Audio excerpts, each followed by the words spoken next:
Hey guys. Okay, I think we're live now.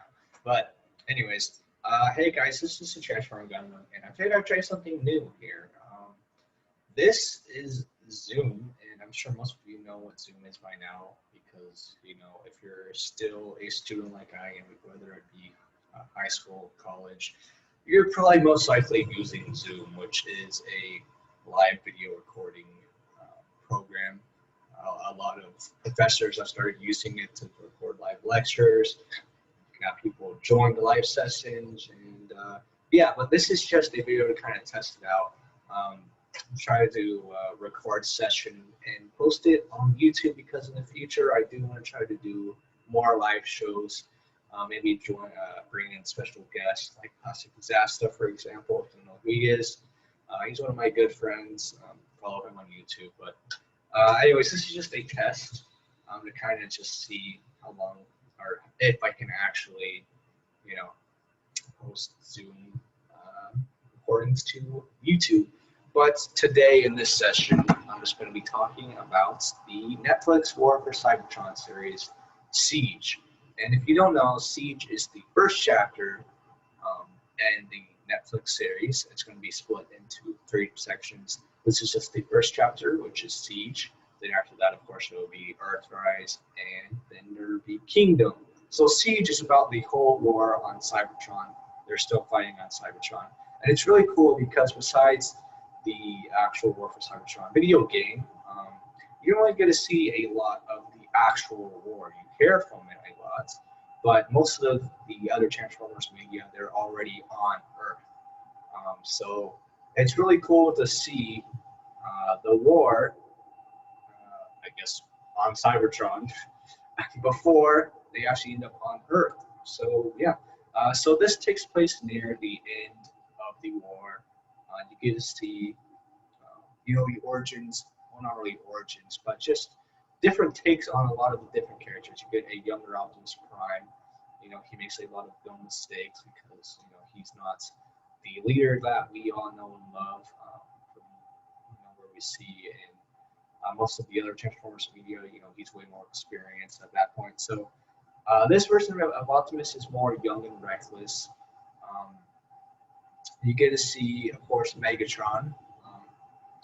And it's interesting because you really get the sense that both sides think that they're right. No side thinks that they're really bad. Um, of course, Megatron is fighting for liberation of the Decepticons because it's it's kind of weird because he talked about how him and his Decepticon brethren were in the mines slaving away while the Autobots were at the top, basically implying that there was always an inequality between the Autobots and the Decepticons, but I always thought that those were just 2 factions in the war. So I'm kind of confused if everybody's an Autobot, but then just some Autobots decided to defect to the Decepticon cause. That's one thing I'm kind of confused about. I don't really know if they further explain that in other Transformers media. Um, but it just made it seem like there's a class system between the Autobots and the Decepticons. Of course, the Autobots being the higher class, Decepticons being the lower class. So that was kind of interesting to see. And then, of course, the Autobots fighting for, I guess, the rights of all sentient beings. I'm just kind of going on what Optimus says because he's like, freedom is the right of all sentient beings. So they're both kind of fighting for freedom. It's kind of what I gathered, except Megatron's version of freedom is a lot more different than Optimus's version of freedom, of course. And one thing I did like is at the beginning of the show, you don't see Megatron too much as like this ruthless tyrant, at least not at first. He actually gives the Autobots a chance to surrender, which is cool. He's, he kind of hesitates killing them That is, of course, until later in the show when Shockwave's like, hey, Megatron, check out this convenient experiment that I have that we can use to wipe out all the Autobots. He's like, yes, tell me more. But anyways, I like how he was, more willing to actually give the Autobots a chance to surrender and let them see, his vision of Megatron through, I guess, without instantly murdering them right away. So, that was cool. Um, I already kind of talked about Optimus. And I should say as a disclaimer, this is live, so of course I didn't really plan anything. So if I stutter a lot, I apologize in advance because again, this is all live. I'm not cutting anything. So yeah. So what else to talk about? The animation was really good. I like how they based the models off of the actual figures. Like this figure, you're not really going to see a lot of detail just because I'm using a crappy camera that I have mounted on my computer. But this looks like it just popped right out of the show. Like they did a really good job of taking the figures, animating them, and putting them in the show.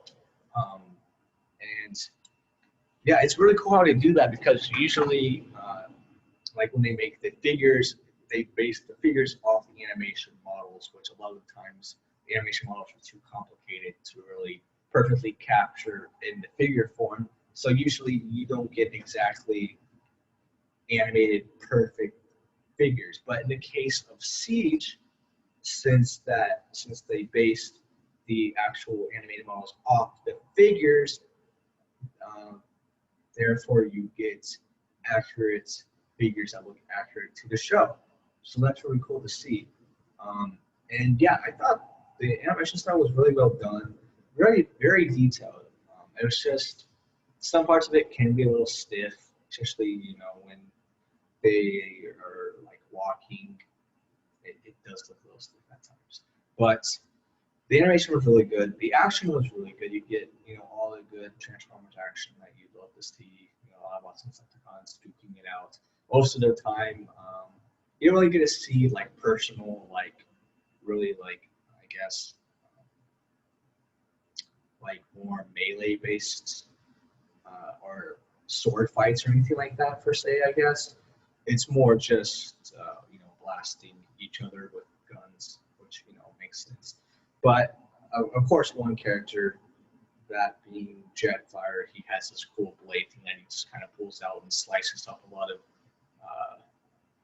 different Transformers, whether it be Autobots or Decepticons, because he, of course, was a size halfway through.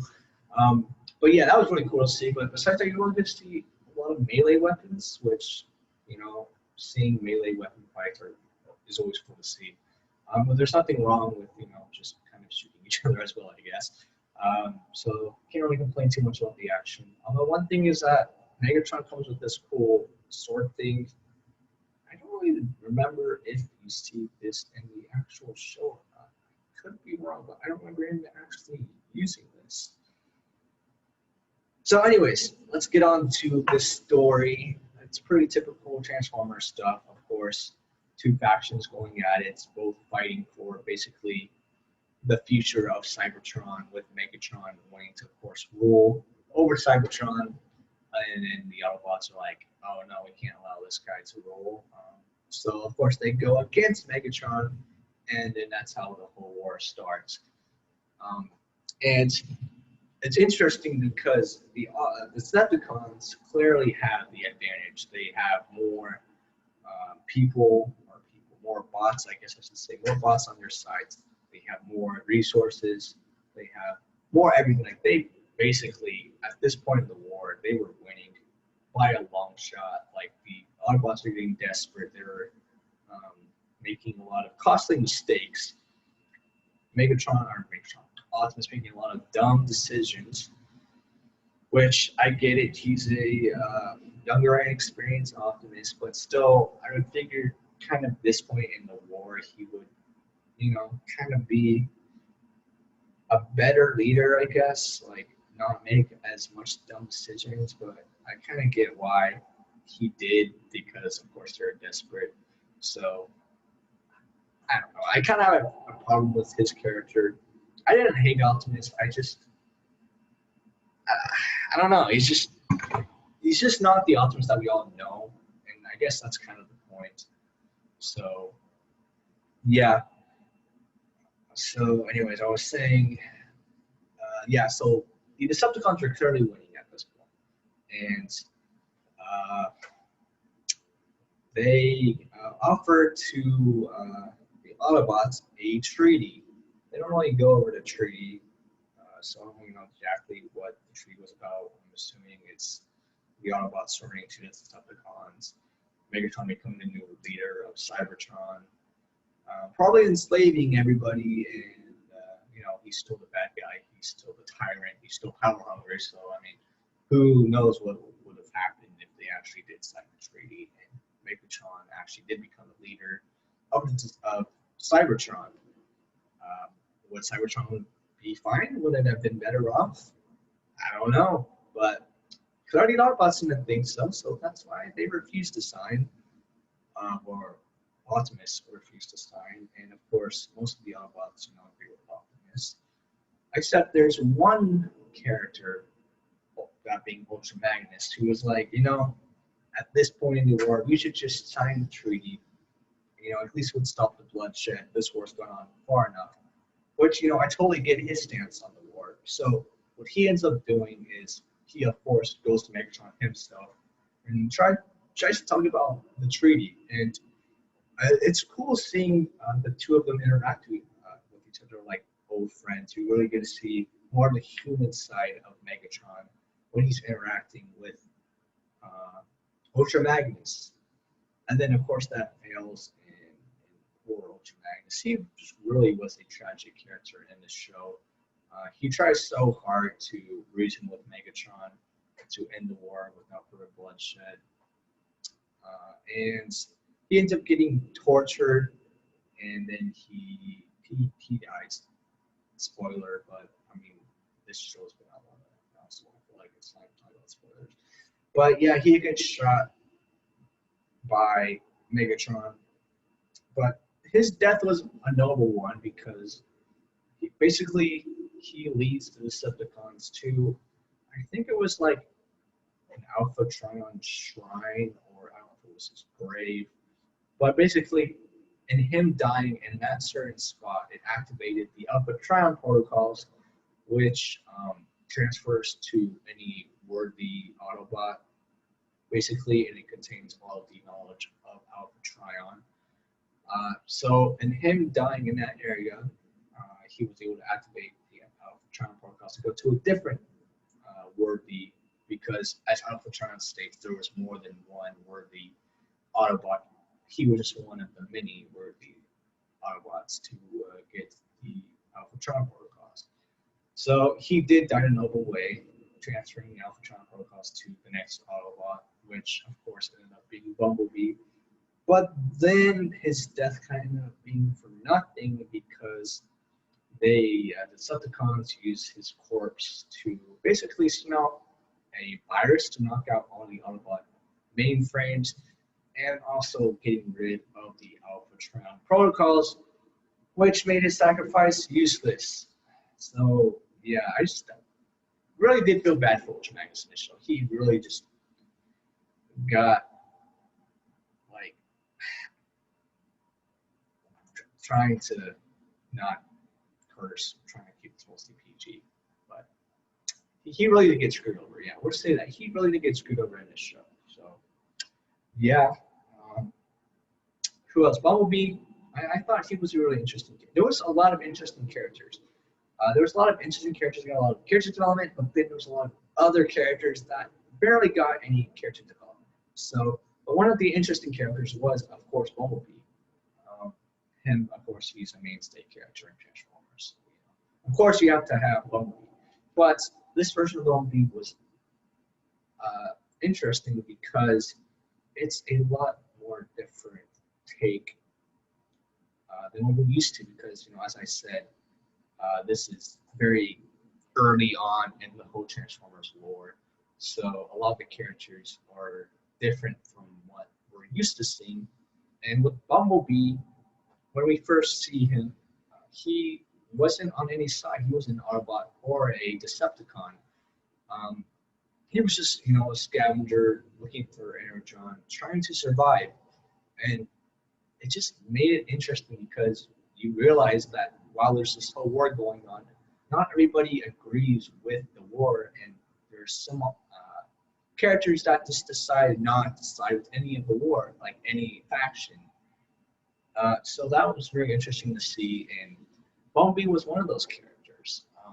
So, you know, I thought that was really cool. And I liked his character up to the point to where he got the Alphatron protocols.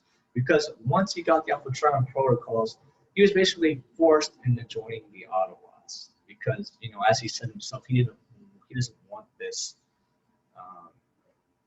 He didn't want the Alphatron protocols. You know, he didn't want to be a part of this war. And then it's just like, oh, he has to become an Autobot at some point. So instead of him making that decision himself, let's just force him to becoming one by giving him the Alphatron protocols, forcing him to join the Autobots, and then immediately taking away the Alphatron protocols, which made Ultra Magnus the sacrifice for nothing. So I don't know. I wish they could have done that a little bit better, like, you know, actually making him decide to join the Autobots like on his own decision instead of basically forcing him to join it. So yeah, I mean, he was still a good character. It was just I don't like how he joined the Autobots. Like I wish he would have seen like I guess more of like the brutality of the Decepticons, and then he like oh wow, I don't like the Decepticons, but I don't want to join the war. But the Autobots definitely seem like the better side, so he decides to join the Autobots on his own will rather than being forced. But that doesn't happen, so you know. And you know, if you're gonna give him the Alphatron protocols, that's cool. But just I guess I don't like the way that they just automatically takes it away. It's like, well, that kind of takes away some of the importance of Bumblebee. I mean, of course, he's still an important character, but it's just like, well, now he's just back to being Bumblebee, like from the first episode. But now I guess he's forced to fight the Autobots. So I don't know. Who else? Who else can we talk about? Alita 1 was basically there just to talk sense into Optimus. There's clearly a weird love relationship thing going on. I don't really know. They basically acted like they were a old couple just hitting butts with each other the whole time. So there was an interesting dynamic between them, but I think it works. A lot of the mainstay Autobots, like Ironhide, for example, you barely saw, which was kind of disappointing. Most of the time, we saw me just kind of sitting there, just at the arc, and that's about it. Like you don't really get to see him in any of the action scenes, or he's just kind of there, just kind of wasted potential. Interestingly enough, you get to see more of Cog, than you do Ironhide, which is like, wow, okay. I mean, hopefully we'll get to see more of Ironhide in the second part. I mean, I'm sure, because he's a mainstay Autobot. And, I mean, I think he was more relevant on Earth anyways. So, I don't know. We'll see. It's just a lot of the Autobots, I feel like, weren't really developed as characters. So we're just kind of background characters, like, oh, hey, I know that Autobot. And they're just like, oh, well, that's it. Like Cliff Jumper, for example, we've seen him for literally 1 second. Although I can see he doesn't die in this, so that's cool. So who else? There was a lot of female Autobots, which was cool. Alita 1, I already kind of talked about. Chromia and Moonracer, which I admittedly did get them confused with each other because they are both blue bots. They both transformed into weird space race car things. I don't really know what to call them. But yeah, Moonracer was, I don't really remember much for her besides, of course, her dying. She does die in a very brutal death, I should say. Literally getting ripped apart limb by limb. And yeah, it was just brutal to watch. I mean, of course, there was no blood or anything, but yeah, I was just like, wow, that was really dark. Um, so and then Chromia was cool. She was like, they were all kind of snipers. I don't know, it's just they decided to make all of the female Autobots snipers for some reason. And yeah, I mean, I guess it was cool to see, and a lot of them were pretty good shots. Like it was either Chromia or Moonracer in one episode. Literally shoots two Seekers out of the sky with one shot, and honestly, I don't even know how she was able to kill both of them because they were like both together like this, and then they were both starting to separate out like that. And they're already starting to separate when she shoots them, and they both blow up. It's just like, I don't know how that's possible, but okay, I guess. So, yeah, and another thing that kind of confused me was in the last episode, you see Chromia, but I thought it was Moonracer, and I was like, wait, why is Moonracer back? She clearly died, literally getting ripped apart. But I was wrong. Apparently that was Chromia, so, But, not really too much to say about them. Still cool characters. I hope to see more of them in the future. I'm sure we'll see more of Alita. But she decided to stay behind on Cybertron, so maybe not. I don't know. I guess we'll have to find out when Earthrise comes out. So, who else? Jetfire. A lot of the Decepticons were, I don't know, I just feel like the Decepticons had more interesting characters than the Autobots. Like Megatron already kind of talked about. But there's also Impactor and Jetfire, the two Decepticons that kind of started to realize that what Megatron was fighting for is definitely not the same thing they're fighting for. So they end up switching sides. And that's one thing that's interesting about this is that you can see a lot of characters go against their leaders. Like a lot of the Autobots question Optimus's decisions. And the same thing with the Decepticons. They start questioning a lot of Megatron's decisions.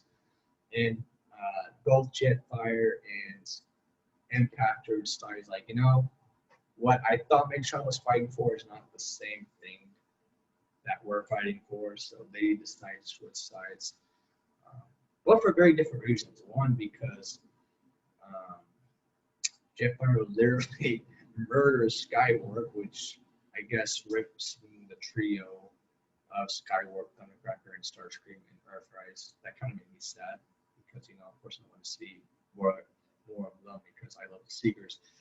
But yeah, he ends up murdering Skywarp and realizes that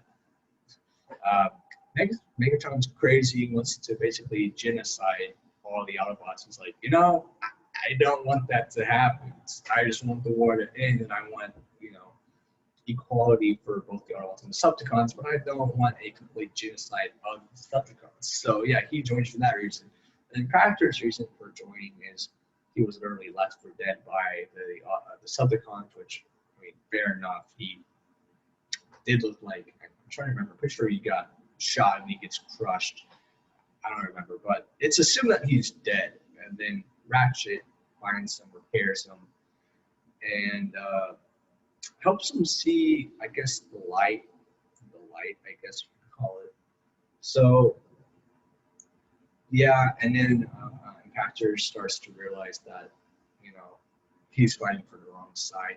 And it's cool seeing, like, Impactor and a lot of some of the other Autobots start butting heads, and after a while, they're like, we shouldn't be doing this. And they end up working together, and they start trusting each other, which is cool to see. The Autobots and the Decepticons start trusting each other. So yeah, he was a cool character. And then Jetfire was also a cool character. I like to say he was basically the anime protagonist because he had a whole character arc of him switching sides and all that. So he was basically the anime protagonist of the whole show. And Starscream, typical Starscream stuff, loyal to Megatron, except, still always plotting to overthrow him. And it was interesting because Starscream was actually more ruthless than Megatron, at least in the first episode. Megatron hesitated to kill the Autobots, and Starscream was like, no, we got to kill them on sight. So it's kind of interesting to see the different mindsets of between Megatron and Starscream. Starscream not hesitating at all to kill them. While Megatron is like, we should make them see our side and give them a chance to surrender. And I guess what's based off of that, that's just what Starscream thought Megatron was weak because he, wanted to kill on sight like Starscream would. So it was interesting seeing the two, I guess, how you get to see a little bit of how Starscream would rule if he did become leader of the Decepticons, and you see Megatron's role. And then of course towards the end, Megatron becomes less of a we should give him a chance to more. You know what? Nah, we're just gonna kill them all.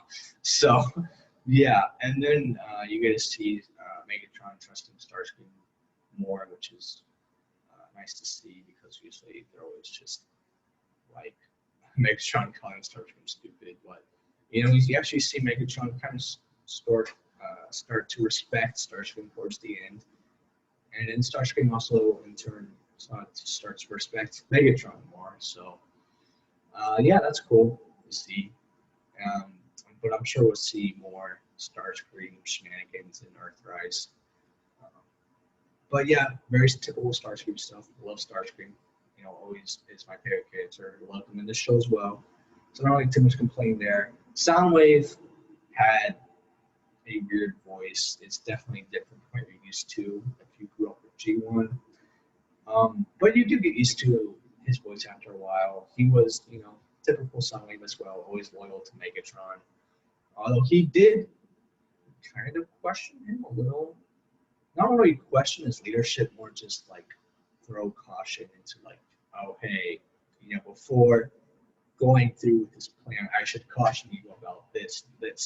So yeah, that was cool. Interesting to see how he, of course he was loyal, but he would also sometimes not really question Megatron's plans, just kind of,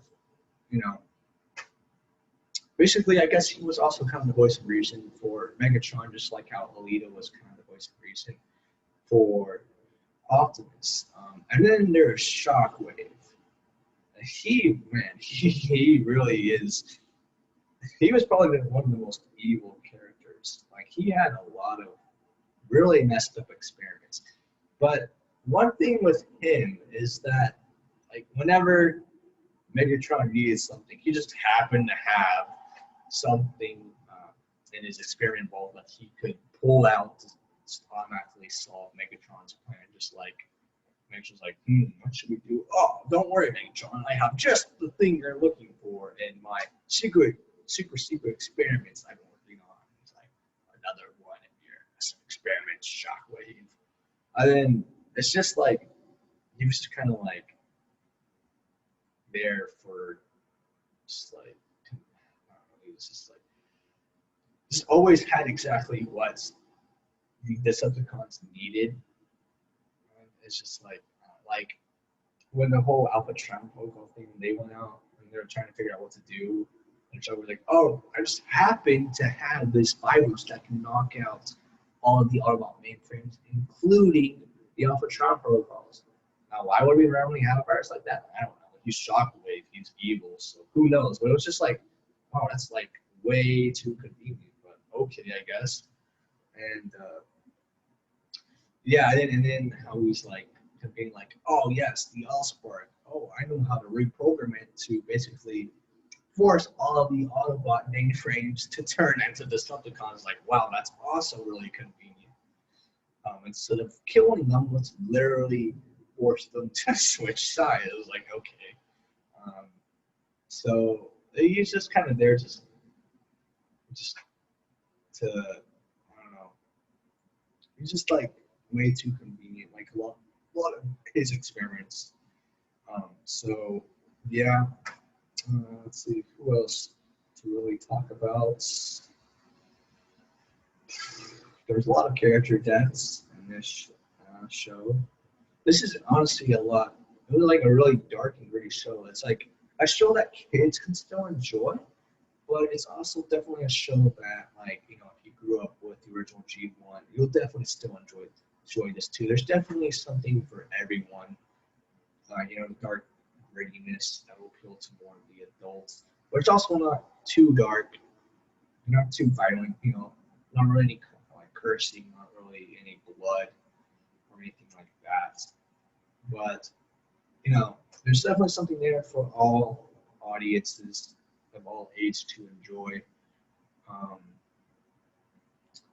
and what else to say? Yeah, I was going to just go through the character deaths real fast, just in case you're interested. Um, so let's see, we got Ultra Magnus, we got Moonracer, we got um, Skywarp, we got Impactor, and I think that's most of them. Four major character deaths. Of course, there's a lot of other deaths in this show, but most of them are just nameless. Autobots are nameless. Decepticons. So yeah, it definitely didn't hold back on dealing with death and like, you know, the whole war is hell mentality. You definitely get to see some of that. Um, and yeah, it definitely didn't pull back on a lot of darker, um, grittier stuff, as I said. So that's always kind of cool to see a darker Transformer show. It did have its lighthearted moments as well. It did have some pretty funny, humorous moments, I guess, but you don't really too much humor. But the jokes that were there, I thought landed pretty well for the most part. Like there's one joke in particular, like when Megatron gives Starscream the command of Water Seekers, and then Starscream gives this really dramatic speech about how they're going to rule the air under his command, and then it just goes over to Soundwave. He's like most inferior. It's just stuff like that. I just thought was pretty funny. So yeah, there's definitely a little bit of comedy to break up a lot of the darker stuff. Um, and yeah, I mean, I can't really think of much else to say about this show. I definitely can't wait for the second and third parts to come out. Again, this is only part one of the trilogy. And it's only 6 episodes, with each episode being almost an hour, I think, or I think like 30 minutes. I think they're actually around 30 minutes. So it comes out to around 3 hours total. So, and even though it was only 6 episodes, I could, of course, complain about it being too short. I honestly thought the first time I watched it, I thought it was going to be longer. I thought it was 8 episodes at first. So after 6 episodes, I'm like, oh man, what's going to happen next? And it's like, oh wait, there's no next episode after this. And it's like, man, I was just starting to get really into these characters, and then they end the show just like that. So, I mean, of course, in addition to the first part, and of course, we'll continue in part 2 and 3, you know. So, overall, I would probably give this a 7 out of 10. You know, there is definitely some things I didn't like, but overall, I thought it was a lot of fun. It was really good, and yeah, I feel like I've been talking long enough about this. So let me know what you think of the show. Who is your favorite character? Or I guess I could say, who's your favorite Autobot? Who's your favorite Decepticon? For me, my favorite Decepticon is probably, I will say Starscream, but I really did like Megatron. So I really thought Megatron was a good character. My favorite Autobot was probably Ratchet. I really did like Ratchet. He was a cool character as well. So yeah, let me know who's your favorite Autobot and your favorite Decepticon. What would you rate the show, and how would you compare it to some of the other shows, Transformer shows? Um, and yeah, just let me know what you think. Let me know what you think of this live format, like through Zoom, because I definitely do want to try to do more live streams in the future, bring on more people, and have more interaction with the audience as well. I think we're gonna have a lot of fun with that. So, anyways, this is just a test, kind kind of test out soon, and hopefully it all works out. So, anyways, that's about it for me. Don't forget to like and subscribe, do all that good stuff, and stay tuned for more live streams coming in the future, more content coming soon. Of course, I have the Netflix version of Megatron's review, so expect that coming soonish. And yeah, that's about it for me. Thanks for watching, and this is a Transformer Gundam signing out. Let's figure out how to stop the recording. Here we go. So yeah, see you guys next time.